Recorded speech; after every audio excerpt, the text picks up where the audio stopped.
రీసెంట్‌గా నాకు మా ఫ్రెండ్ ఒక లింక్ పంపించి, ఇదిగో వసంత నవరాత్రులు ఫేక్ అంట అన్నాడు. లింక్ ఓపెన్ చేసి చూస్తే ఈ చైత్రమాస పాఠ్యం నుండి నవమి వరకు రామాయణం చదువుకోవడం, రామనామం చేసుకోవడం ఆచారమే ఉండేది మొన్నటి వరకు కూడా. ఇప్పుడు ఆ ప్లేస్ లో కూడా మరలా వసంత నవరాత్రుల పేరుతోటి ఇంకొక విధమైన నవరాత్రులు ప్రచారం చేసుకుంటున్నారు. అవి మనకి మొదటి నుండి ఉన్నాయా అంటే లేవు. శరన్నవరాత్రులు మాత్రమే మనకి మొదటి నుండి వాడుగ్గా చేసుకుంటూ వచ్చాం. మరి ఈ వసంత నవరాత్రులు అనేవి కొత్తవి ఎక్కడి నుండి వచ్చాయి అంటే ఉత్తరాది నుండి వచ్చాయి. ఆవిడ ఈ వీడియో చేసిందనమాట యూట్యూబ్లో. ఆవిడ ఏం చెప్తుందంటే, వసంత నవరాత్రులు, గుప్త నవరాత్రులు అనేటివి ఫేక్, ఇవి రియల్ కాదు, శాస్త్రాల్లో వీటి ప్రమాణం లేదు. ఎవరో నార్త్ ఇండియాలో కుండలు ధాన్యం పోసి వాటికి బొట్లు పెట్టి అమ్మవారిని పూజ చేసేటోళ్ళు, ఇదే ఆచారం సౌత్ ఇండియాలోకి ప్రాకి ఇది నవరాత్రులుగా మారిపోయింది అని చెప్పింది. ఒక అబద్ధాన్ని ఇంత నిజమని ఎట్లా నమ్మించగలుగుతారో నాకు అర్థం కాలేదు. ఇక్కడ చూసిన తర్వాత అర్థమైంది.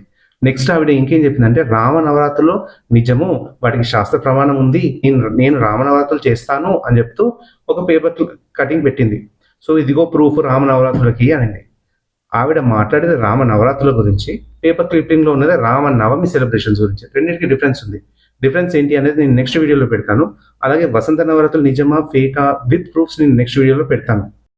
అంటే ఇక్కడ జనాలు ఏ చెప్పినా నమ్మేస్తారు అన్న ధైర్యమా, లేకపోతే నేను ఏ చెప్తే అదే కరెక్ట్ అన్న, ఏమో నాకు తెలియదు ఏమంటారు దాన్ని. అసలు ఈ వసంత నవరాత్రులు ఎలా ప్రారంభమయ్యాయి అని చెప్పడానికి నేను ఇంకో వీడియో చేస్తాను.